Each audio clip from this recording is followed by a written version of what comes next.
Welcome to the world united.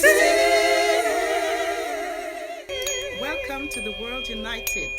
But this, if you say like the state of consciousness, it's all dependent on their emotions. So first they have to control emotions. So what different ways do you suggest? Like one can control their emotions. Yeah, well, it's very difficult for most people to control their emotions. And one of the reasons for that is because of what we call in physiology neuroassociation.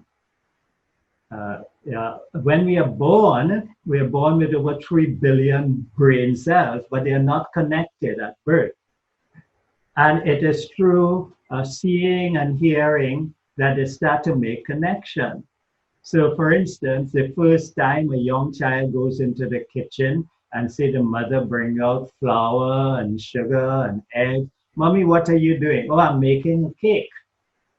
And then you stay there and you watch, and then she gives you a taste and it tastes nice. Then right away, your brain now makes that association. Next time you go into the kitchen and you see flour and egg, you say, oh, Mommy, are you making a cake? And that is how we learn. That now creates an emotional bond for you. Because if that cake tasted good and you love it, then you know every time you're feeling down, you may say, oh, maybe I should have a piece of cake because that makes me feel good. so, so the emotions, life itself, all of life is an emotional journey. And an emotional journey, what is a journey? To find back that universal love on which we are all made. Because every emotion that we have is either bringing us closer to love or moving us away from love. Negative emotions move us away from love because they create disharmony. Positive emotions move us more to love because they create harmony. So just that simple thing. You want to know how to grow in your divinity or how divine you are today. How happy are you today? If you're very unhappy, if you're all stressed in your mind about this or that, then you know you have moved away from your divine nature. Because your divine nature is all universal love. If you're happy and full of energy and lively, then you're closer to your divinity. So emotions are not something that you can just say, this is what you do. Sometimes, like right now, I'm in the process of putting online my course on Master Your Emotions, Transform Your Life, which is a 16-lesson program that takes you into your belief system, your values, and all this sort of thing. So people can really understand what pushes their emotional buttons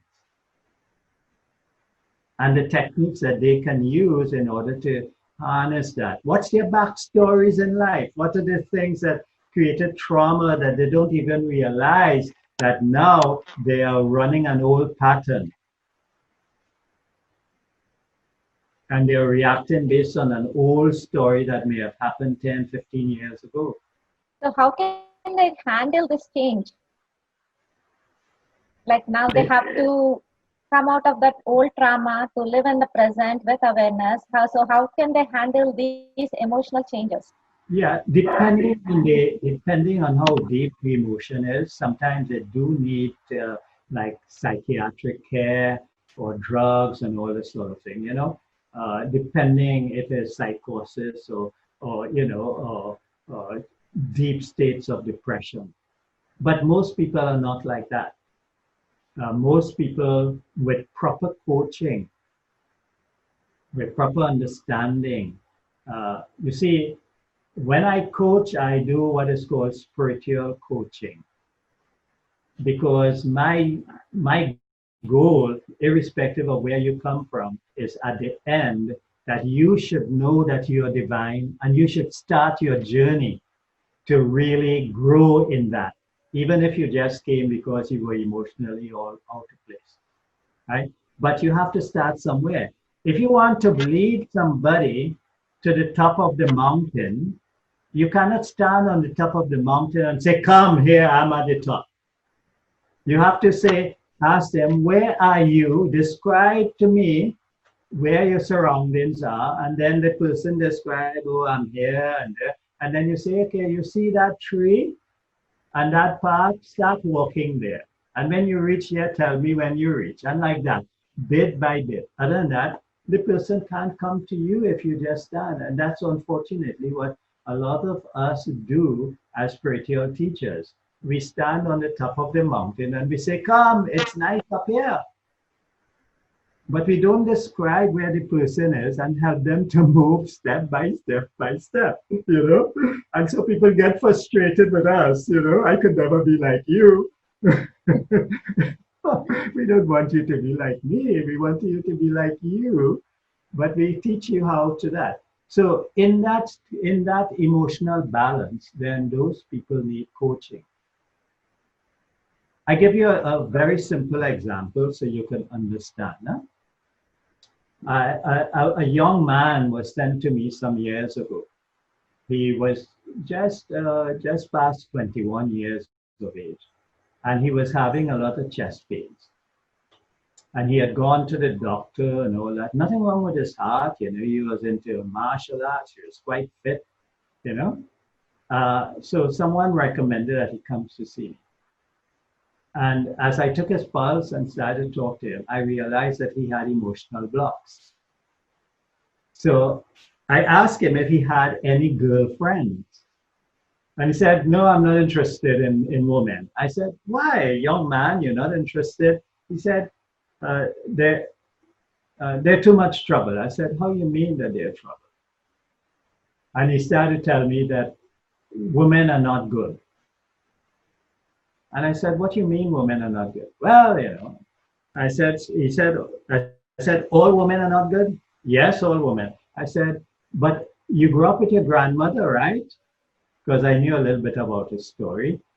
He said, yeah. I said, what's your grandmother, a good woman? Yes, of course, of course. I said, but she is a woman, so all women are not bad, you know? And then I asked him to tell me about his parents. And he said, I don't want to talk about that. I said, what about your mother? Is your mother alive or so? When last you saw your mother? Are you in touch? When I was 12 years of age. It turned out, I just cut the story short, it turns out that the mother was 15, 16 years of age when she got pregnant. And she was on drugs. And so what she did, she gave the child to her parent to raise because she knew that she could not raise this baby. And the first time he saw his mother was when he was 12 years, when his grandfather died. And so he had this hatred against his mother. And he was so bitter against her. This is again heart chakra. Mm-hmm. He was feeling pain in the chest. And so I took him through a technique to release that and to say forgiveness and all this sort of thing. And the pain left that same day in my office. He cried and all this sort of thing. I told him the story of Moses. I said, you know, Moses' mother could not take care of him and put him in a wicker basket and send him down the Nile. And then the Pharaoh's wife found the Moses in this basket and raised him as a prince. I said, your mother, out of love for you, not hate, love, sent you to the best people she knew could take care of you. And she did right. Later on, he wrote me and told me that he and his mother made up. Wonderful. But you see, so this is emotions. And you see how that could ruin your life and your relationships?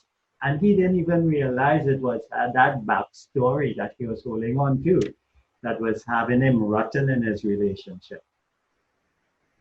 So it's not just teaching people to meditate That yes is important. But you also have to know to remove the barriers that are preventing them from experiencing. Other than that, they feel good, they come out. Meditation then becomes like a vitamin C tablet when you have the cold. So I hope So, that helps you in terms of the emotions. yes. So you do soul coaching treatments. So do you just heal emotions related to heart, or do you also heal or help other patients who are having different issues with different parts of the body? Yeah, because you see, emotions affect all areas of the body. Some people end up with back pain, chest pain, head pain, insomnia, digestive problems, gynecological problems, a host of things. And so, because I'm trained in Ayurveda and traditional Chinese medicine and all these other things, I bring to the table a full package. So I can recommend herbs. I could recommend maybe certain types of massage. I could recommend meditation. I can give you the coaching advice or whatever it is. It all depends on what you need. But Yes. I've been fortunate in my life studies to have covered so many nice areas. So I can deal from the grossest level to the deepest spiritual level because I know the techniques. Wonderful to know that.